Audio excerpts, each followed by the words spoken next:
Good afternoon, everybody. I'm Dhriti Bhasin, the host for today's event. Before starting with the event, I would like to give you a brief introduction about ACM. As you all know, it is a global community for advancements in science and technology. It organizes various activities and has around 200 student chapters across different nations, of which CCET ACM is one of them. Over the years, CCET ACM student chapter has been growing and involving more tech enthusiasts who share their experience and knowledge of the domain with other budding technocrats. Currently, we are working on research and development while also focusing on web development, competitive programming, and designing. Our overall goal is to envision building a community of like minded people who love to code, collaborate, and have fun in the tech savvy society. Keeping the same in mind, we also invite interested speakers to discuss and share their skills and their expertise with other individuals and technology associated people. Today's speakers are Manisha Kumari and Shreya Pandey from Department of Computer Science and Engineering, Chandigarh College of Engineering and Technology, Chandigarh. Now, without taking much time, let's start the event. Fundamentals of Blockchain Technology. So, good afternoon to everyone. Today I am Manisha Kumari from CSE second year and Shreya from CSE second year are the speakers for the event titled The Blockchain Technology. So, for today, the table of contents are Introduction to Blockchain and Structure of Blockchain, moving further to the methods used by blockchain to secure its network, which are proof of work and peer to peer network, including smart contracts and its applications. Then towards the end, we will discuss about the difference between Bitcoin and blockchain and the applications of blockchain. So, firstly, the table of contents for today are introduction to uh, so firstly let us start with the shortcomings of current transaction system which led to the development of blockchain. Throughout history, instruments of trust such as minted coins, paper money, letters of credits, banking system have emerged to facilitate the exchange of value and protect buyers and sellers. Important innovations including telephone lines, credit card systems, the internet and mobile technologies have improved the convenience, speed and efficiencies of transactions while shrinking and sometimes virtually eliminating the distance between buyers and sellers. Still, many business transactions remain inefficient, expensive, and vulnerable, suffering from the following limitations. Cash is useful only in local transactions and in relatively small amounts. The time between transactions and settlement can be long. Duplication of effort and the need for third party validation or the presence of intermediaries add to the inefficiencies. Frauds, cyber attacks, and even simple mistakes adds to the cost and complexity of doing business, and they expose all participants in the network to risk if a central system such as bank is compromised. Credit card organizations have essentially created walled gardens with a high price of entry. Merchants must pay the high cost of onboarding, which often involves considerable paperwork and a time consuming vetting process. So, firstly, the question arises, what is the blockchain and how it solves all the problems? According to the definition on the screen, you can see it is an open distributed ledger that can record transactions between two parties efficiently and in a verifiable and permanent way. Here, there are few terms which are being highlighted. We'll be discussing each term in detail. So, firstly, we'll discuss about permanent. Permanent is a synonym of immutability. Immutability can be referred to as the ability of a blockchain ledger to remain unaltered and unchanged. This means that the data kept in a blockchain cannot be altered.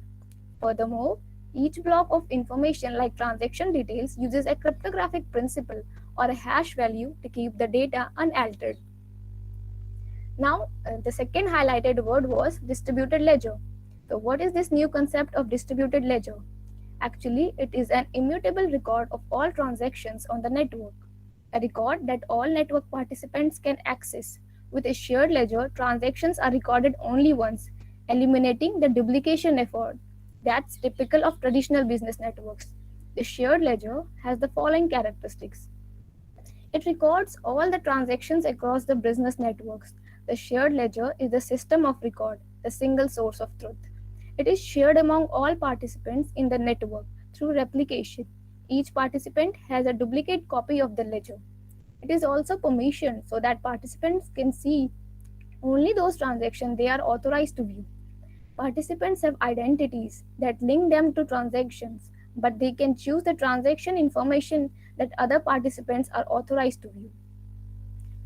Now, to sum up all this, the key elements of blockchain are distributed ledger technology, which means that all the network participants have access to the distributed ledger and its immutable record of transactions. With this shared ledger, transactions are recorded only once, eliminating the duplication of effort that's typical of traditional business network. Second is immutable records. No participant can change or tamper with a transaction after it has been recorded to the shared ledger. If a transaction record includes an error, a new transaction must be added to reverse the error, and both transactions are then visible. Third is smart contracts. We'll discuss a smart contract in detail a bit later, but to give you an overview, it is a set of rules stored on the blockchain and executed automatically. A smart contract can define conditions for corporate bond transfers, include terms for travel insurance to be paid, and much more. So, what blockchains actually do? A blockchain is a peer to peer system with no central authority. Managing data flow. One of the key ways to removing central control while managing data integrity is to have a large distributed network of independent users. This means that the computers which make up the network are in more than one location. These computers are often referred to as full nodes. Now, structure of blockchain. Blockchain stores information in batches called blocks. These are linked in chronological fashion to form continuous metaphorical line, a chain of blocks. If you make a change in the information stored in the particular block, you don't rewrite it. Instead, the change is stored in a different block, showing that Y has changed to X at a particular date and time. This sounds familiar. That's because blockchain is based on a centuries old method of the general financial ledger, a non-destructive way to store data changes over time. Now, structure of block in a blockchain. Blockchain works with a block. A block is basically a container for your data in your computer, which stores information like Word and Excel.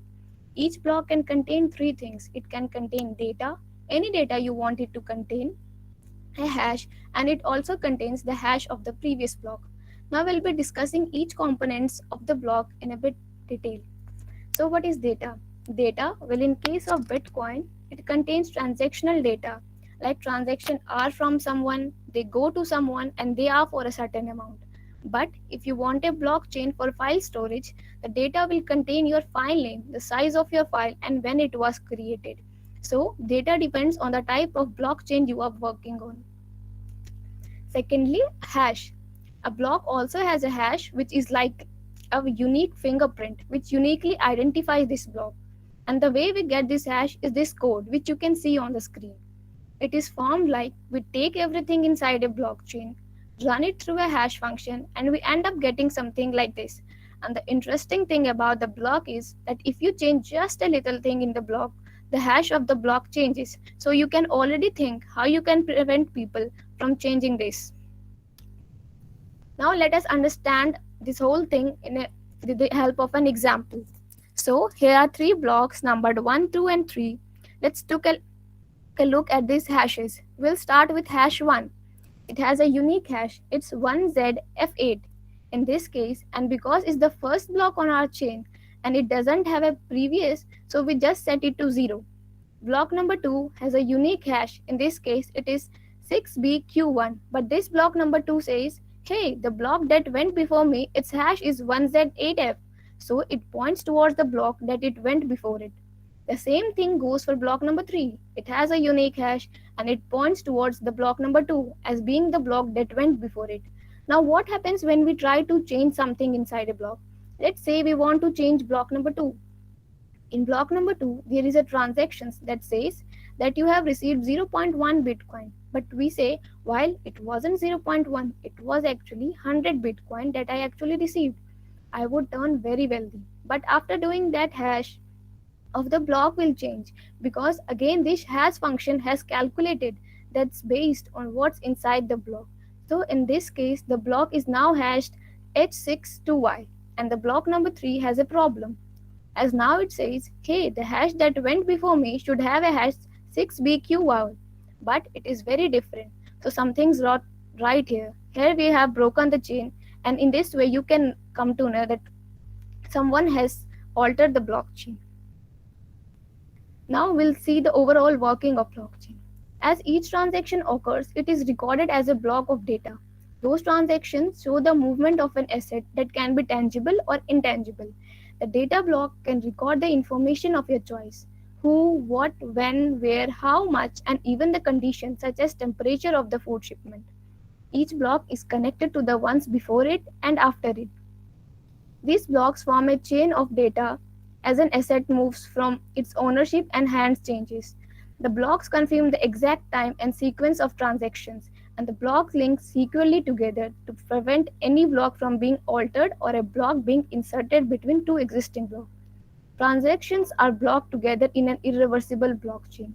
Each additional block strengthens the verification of the previous block and hence the entire blockchain.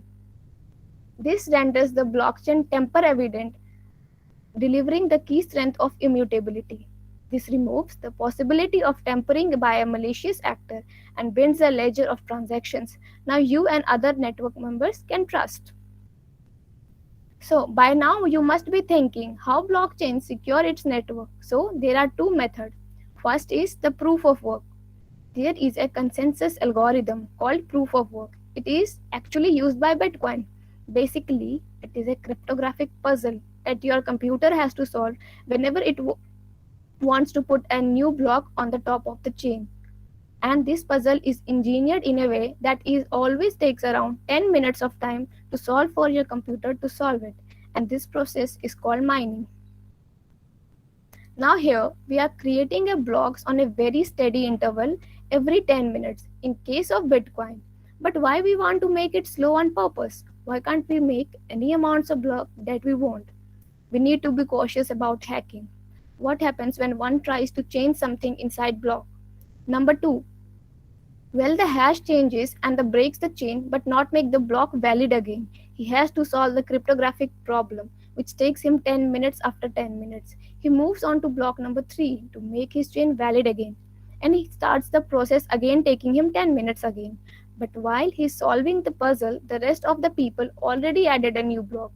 So the idea is that the hacker will always run behind the rest of the people. So he can never outrun the creation of blocks and can never successfully cheat a system. The second property used by a blockchain is its peer-to-peer network. Blockchain use a peer-to-peer network and everyone is allowed to join. When someone joins, he or she gets a full copy of the blockchain. The node can use this to verify that everything is still in order. Now let's see what happens when someone creates a new block. That block is sent to every other person on the network. Each node then verifies the block to make sure that it hasn't been tampered with. If everything checks out, each node adds this block on their own blockchain. All the nodes in this way network creates consensus. They agree about what blocks are valid and what aren't. Blocks that are tampered with will be rejected by other nodes in the network. So, to successfully tamper with a blockchain, you will need to tamper with all the blocks on the blockchain, redo the proof of work for each block, and take control of more than 50% of the peer to peer network. Only then you will be able to tamper block that will be become accepted by everyone else. Blockchain is also certainly evolving. One of the most recent developments is the creation of smart contracts. Smart contract is actually a tiny computer program that is stored inside a blockchain. A smart contract is a self-executing contract with the terms of the agreement between buyer and seller being directly written into lines of code. The code and the agreement contained herein exist across a distributed, decentralized blockchain network. The code controls the execution and transactions are trackable and irreversible. So you must be thinking that why should we trust a smart contract? Smart contracts are immutable and they are distributed. Being immutable means that once a smart contract is created, it can never be changed again. So no one goes behind your back and tampers with the code of your contract. Being distributed means that the output of your contract is validated by everyone on the network. So if a single person forces the contract to release the funds, but the other people on the network will spot this attempt and mark it as invalid. That is why tampering with smart contracts has almost become impossible. So now we'll be discussing the applications of smart contracts. Smart contracts are very useful in government voting systems. Voting on the blockchain will be an encrypted piece of data that is fully open and publicly stored on a distributed blockchain network rather than a single server. Also helpful in healthcare, the ledger technology facilitates the secure transfer of patient medical records, manages the medicine supply chain, and helps healthcare researchers unlock genetic code. The ledger technology is also very helpful in financial services. It brings trust, simplicity, and enhanced customer experience to financial services.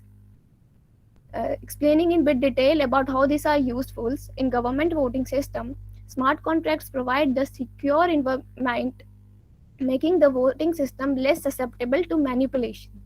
Votes using smart contracts would be ledger to ledger protected, which is extremely difficult to decode. Moreover, smart contracts could increase the turnover of voters, which is historically low due to the inefficient system that requires voters to line up, show identity, and complete votings.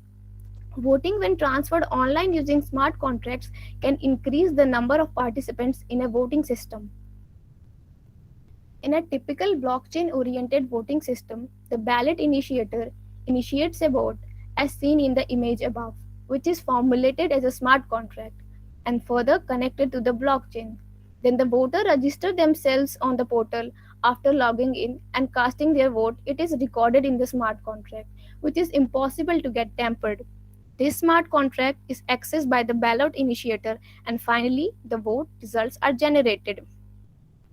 In the financial services, smart contracts help in transforming traditional financial services in multiple ways. In the case of insurance claims, they perform error checking, routing, and transfer payments to the user if everything is found appropriate. Smart contracts incorporate critical tools for bookkeeping and eliminate the possibility of infiltration of accounting records. They also enable shareholders to take part in decision making in a transparent way. Also, they help in trade clearing where the funds are transferred once the amount of trade settlements are calculated.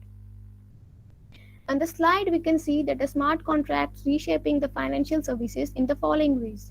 It is error-free processing of insurance claims, reduced transaction cost, real-time remittance, transparent auditing, increased speed, smooth peer to peer transactions, and many more. Moving on to healthcare facilities, blockchain can store the encoded health record of patients with a private key. Only specific individuals would be granted access to record the privacy of concern. Similarly, research can be conducted confidentially and securely using smart contracts. All hospital receipts of patients can be stored on the blockchain and automatically shared with insurance company as a proof of service. Moreover, the ledger can be used for different activities such as managing supply, supervising drugs, and regulation compliances. In the above image, the patients, pharmaceuticals, and the healthcare providers came on a single layer system to construct an agreement between stakeholders and smart contracts. This contract is a single record having the personal information of the patient and can be used at different steps throughout the treatment and afterwards. It contains details like state code, name, address, and access code. By this process, a blockchain is constructed and can be accessed with the help of any device. Now, when people heard of blockchain, they usually get confused Bitcoin as blockchain. But the thing is, Bitcoin is actually built on the foundation of blockchain, which serves as Bitcoin's shared ledger. Think of blockchain as an operating system such as Microsoft Windows or Mac OS, and Bitcoin as only one of the many applications that can be run on that operating system. Blockchain provides the means for recording Bitcoin transaction, the shared ledger. But this shared ledger can be used to record any transaction and track the movement of any asset, whether tangible, intangible, or digital. For example, blockchain enables securities to be settled in minutes instead of days. It can be used to help companies manage the flow of goods and related payments, or enable manufacturer to share production logs with original equipment manufacturers. So here the takeaway lesson is Bitcoin and blockchain are not same. Blockchain provide the means to record and store Bitcoin transactions, but blockchain has many other uses beyond Bitcoin. Bitcoin is only the first use case for blockchain. Now some applications of blockchain are automotive. Innovative mobility services drive supply chain traceability and much more secure financial transactions. It is also very helpful in banking and financial services. It brings trust, simplicity, and enhanced customer experience to the financial services. It is also very helpful in government. Ensures data stewardship to protect citizen information, maintain trust, and ensure the accuracy of public records. Helping in media and entertainment. It builds an ecosystem of trust towards digital content usage, music, movies, and many more. So now my friend Shreya will tell you about how to make a blockchain using Python.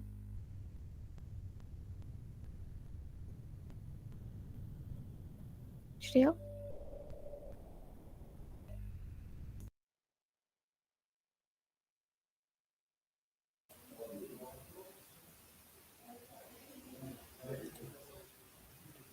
Okay, so now we will be looking at a small demonstration of blockchain.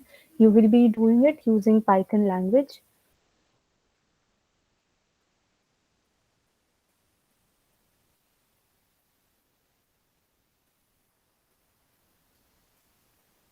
So let's say we'll be making our own imaginary currency. It's a cryptocurrency. Let's name it Neural Coin.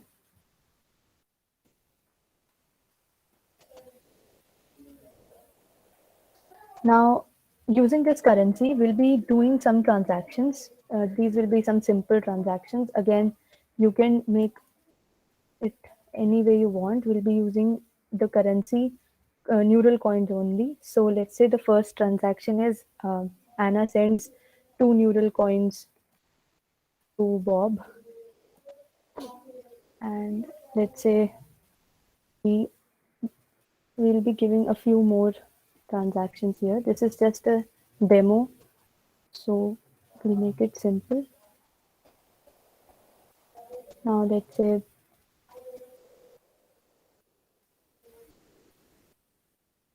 Bob is sending four neural coins to Mark, and The third transaction is that Mark sends 5 neural coins to Daniel. So these are three basic transactions. Right now we can see they're written as strings because these are just collection of characters, so they are strings. And but in real blockchains, when they're implemented, these transactions are not written as simply as these ones. They might be in number format or they might be hexadecimal codes. Anyways, they are very complex. So, but we have, just for the sake of simplicity, we are using general strings. Now let's make a block B1. This is the first block of our blockchain. And let's start with some initial, see, every block in the blockchain will be having an initial base or initial information. But since this is our first block, we do not have any prior knowledge or any prior information. So we'll be passing an initializing message. Let's say we pass a triple A. This is our initializing message. So this block is having an initializing message. We saw that we've named it AAA, and let's say now we'll add a transaction list in this block. For example, we add T1, T2, and T3 in this block, which means that all these three transactions are carried out within block B1. Now, so this is our complete first block, and we'll be actually using a library hashlib, and we'll be generating a hash. What is a hash now? As explained by my friend, hash is actually a unique identity code which is there for every block. It is different for every block, and it is unique for this. It will be unique for this block also. Let's say we've generated a hash, and it is FB34. This is a six um, 6 character long hash. So, and it's actually a hexadecimal code. In reality, also, you find it to be a hexadecimal code. So this is our first block complete, and the first hash is also made. Now let's add one more block to the blockchain. Now here the question arises, what will be the initializing message? So the initial base of this block B2 is going to be the hash of the previous block. This is done in order to connect B1 with B2. So we'll pass the initializing message as the hash of the previous block. Now let us add a few transactions in this block as well. Let's suppose they are T4, T5, and T6. Now, basically, we have not written these transactions here, but let's assume there'll be something like T1, T2, T3 itself. So here, this is our B2 block made. But now we'll be having to generate a hash for this block as well, because I told you that all the blocks in the blockchain must have a unique hash. So uh, let's name it 89GH43. Now this is the hash of block B2. This is unique for block B2, and we'll see in some time that if I change anything in these transactions T4, T5, T6, this block will see a radical impact here. It will change completely. Now, since the blockchain is made, we have made 2 blocks in this blockchain. Let's introduce a function called neural hash. What does this function do? So basically, this function is a random hash generating function. We'll be using a library soon enough. So there you can see how we generate the hash. So what this function does is it generates these hashes that we have written here.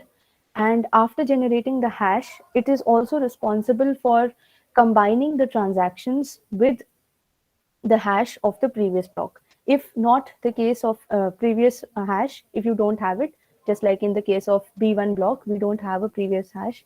So we'll be concatenating the initializing message itself. Let's say AAA in this case. So, so to summarize, the job of neural hash is it is going to append the 3 transactions. For example, let's say what it does to block B1. It is going to convert T1, T2, and T3 into strings, first of all. As we know, the blockchain is going to have really complex transactions written. It's not going to be simple strings like these. So first of all, these hexadecimal codes or any numerical codes that are written as transactions are going to be converted to strings. After being converted to strings, they're going to be appended together, like T1, T2, T3 will be joined together. After that, they will be joined with the initializing message in this case, and in the case of the second block, it will be combined with the hash of the previous block, that is hash of the block P1. So that's what the neural hash function does. Now we have completed the introduction to the code. So let's write the code itself. We'll be importing a library called hashlib, and it will help us to write the hash. This is present in the Python stack itself. Now we'll be writing a class neural coin block. Let's call it neural coin block because that's the name of our cryptocurrency. Further,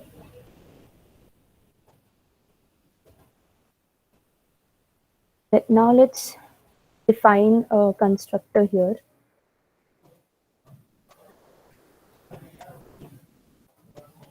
and we'll be using the self keyword, uh, and we'll pass a few arguments like we'll pass the previous block hash.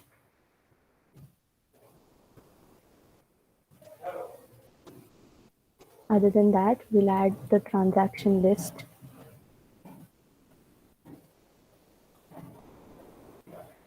After that, that's it, I think. After that, we will be defining the constructor. We'll say self dot previous block hash is equal to previous block hash. Next, we'll write self dot transaction list. This is basically defining the objects we'll be creating in some time. Those objects will be blocks of the blockchain. After that, we'll construct something important. It is the data set of each block. Let's call it block data. What will it have? What will it contain? It will have basically, we are going to concatenate the transaction list along with the previous block hash using this block data line that we've written. So for concatenation, there are a lot of methods. We'll be using a simple one. We'll just add a separator to concatenate. So,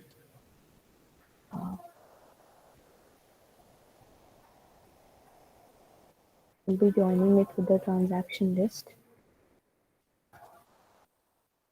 And we'll be adding another separator here. And we'll add it with the previous block hash. So this is, we have combined the transaction list with the previous block hash using the separators. And now we have self dot block hash. Now we are generating the hash for each block. This will do the same. Now here we'll be using the library that we imported, hashlib, and the function particularly which we'll be using for generation of hashes is SHA-256. This will be responsible for generating the hash of a block. Now we'll pass the block data here, and we'll use encode to run it. Further, to make it a hexadecimal hash, let's include hex digest function. So now I think we've completed, yeah, we are done with the constructor part. Now what we'll do is we'll write a few transactions. The transactions will be included in the blocks, in the respective blocks. So first transaction, these are really random. You can write anything. Let's say Anna sends 2 neural coins to Bob. That is the first transaction we're writing. We'll write a few more because we'll be building a couple of blocks here.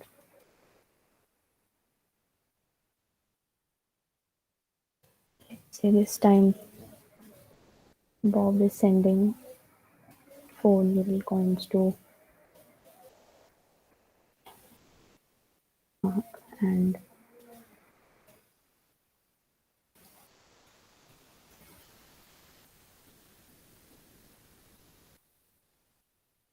Mark sends 6 neural coins to Bob only, and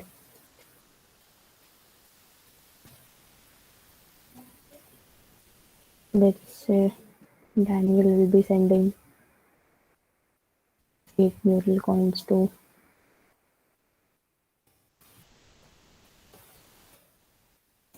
Anna, and there's some random transactions I'm writing here.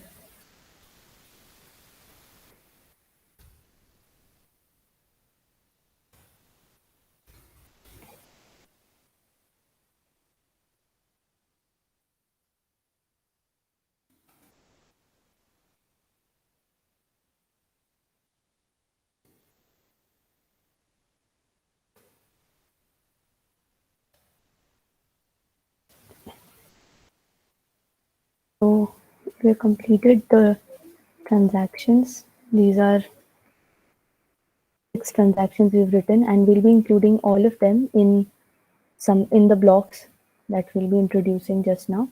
So let's call the first block initial block, and we'll be using this class that we made. Now, what do we pass here? As the initializing message, we have to pass something because this is our very first block. We don't have a previous hash. So let's call it initial string. Now, next what we need to do is we need to pass a transaction list. Let's say that list consists of T1 and T2, these two transactions. Now we want to print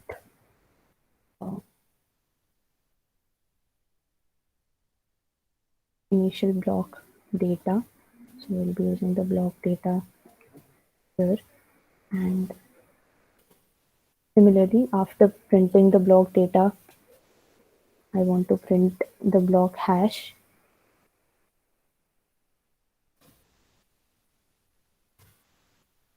Okay, so this is the very first block of our blockchain.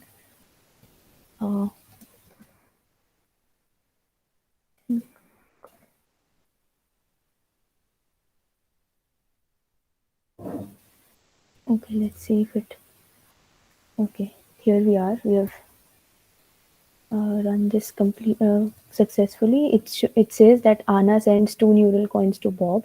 This was our first transaction, and Bob sends 4 neural coins to Mark, which is our second transaction. So both of these transactions have been concatenated. Along with that, we have the message initial string because this was the very first block. And here you see a number written. It's a general random number 45DB 416, etc. This is the hash of our first block. Now we've successfully built the first block of the blockchain. Now let's build the second and the third block as well. They'll be built on similarly, just like the first block. We'll be using the neural coin block class, and now we need to pass the initial base or the initializing message. We need to keep in mind that here we passed initial string as the initializing message because we do not have a previous information about any other block. But here we do have information. We know that initial block has initial block is having a hash. So we'll pass that here, and further we'll include the transaction list. Let's say 2 transactions are present here as well, T3 and T4. Now,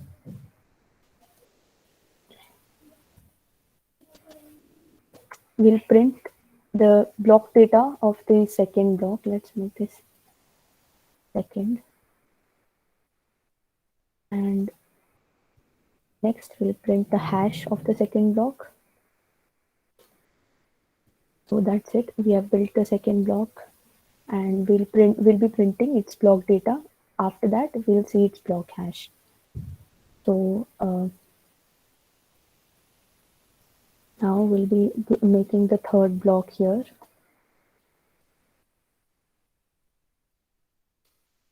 We'll call the class, and now we'll pass the message second block data. Sorry, second block hash. Why so? Because that is the block prior to the third block. and we'll be passing T5 and T6 in the transaction list here. So, and then what do we print? We print the block data and block hash of the third block. We'll add it third, and here also add it third. So this program is now going to print the block data and block hash for the initial block, which is our first block. Same thing we'll be doing for the second block. We'll print the block data and block hash. For the third block also, we'll use the block data and block hash. Now let's run this and see. Okay. So here we see this is our first block. These are the two transactions we just discussed with the initial string message. And this is the hash of the first block. Now, very clearly, we can mark here that the hash of the first block is concatenated in the block data of the second block. This is it. We can see they are same. And it also has the two transactions that are T3, Mark sends 6 neural coins to Bob, and T4, Daniel sends 8 neural coins to Anna. So this is the second block data, and 0B07AA5C, etc. This code that you see here is the hash of the second block. Now this is a unique hash, and in the third block you can see this is the same hash used here. So the third block has the data of the previous block, that is B2. Now you might be thinking now why it is called a blockchain. It is actually called a blockchain because every block that is there, it has information indirectly about the data, about the transactions that were going on in the previous block. Now it is also very similar to a reversed linked list. The only difference we see here is that in a reverse linked list we can move in both the directions, like we can move forward and backwards, but here we can only go from one block to another block. We can't take two steps at a time. We can't take basically more than one step at a time. And you might be feeling that this is a disadvantage, but it is not in the case of transactions, because it helps to maintain the integrity of the blockchain. It is very essential for that. And so the question is that why can't we just go and change something in the transactions and nobody knows that who changed it, where it was changed, and that way the blockchain will be disturbed and there can be a tampering very easily. But I will show you that if we change, let's say this 2 to 300, let's say somebody says that you have to transfer 300 neural coins now. So does the hash remain same? We'll see it. Okay. So here you can see that there was before there was a 4-5 sort of a code. Now there is a completely different code here. This is 9999283, etc. It's a hexadecimal code.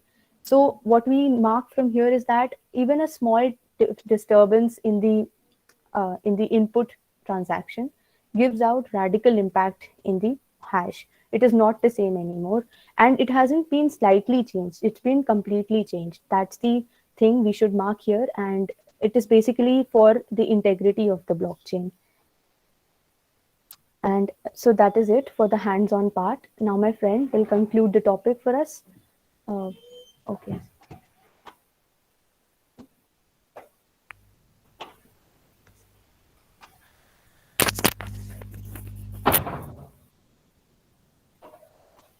So, speaking of the blockchain, you must have heard about Ethereum. Ethereum is a blockchain platform with its own cryptocurrency called Ether or Ethereum and its own programming language called Solidity. As a as a blockchain network, Ethereum is a decentralized public ledger for verifying and recording transactions. The network users can create, publish, monetize, and use applications on the platform and use its Ether cryptocurrency as payment. Insiders call the decentralized applications on the network dApps. The Ethereum blockchain allows you to create your own cryptocurrency or token that can be purchased with Ether. The native cryptocurrency of the Ethereum blockchain, ERC20, is simply a standard that specifies how these tokens behave so that they are compatible with other platforms like cryptocurrency exchanges. So, moving towards the end, as you can see, there's a tons of potential for blockchain technology and it's constantly expanding. Also, the future of blockchain technology looks bright, and when you consider that it's already showing promise in almost every industry, it seems like the best is yet to come. Meanwhile, it will be interesting to see what the future holds for blockchain technology, especially regarding money transfers, banking services, decentralized marketplaces, and more. We hope you enjoyed these examples of how blockchain technology could impact the world in the next 10 years. Thank you.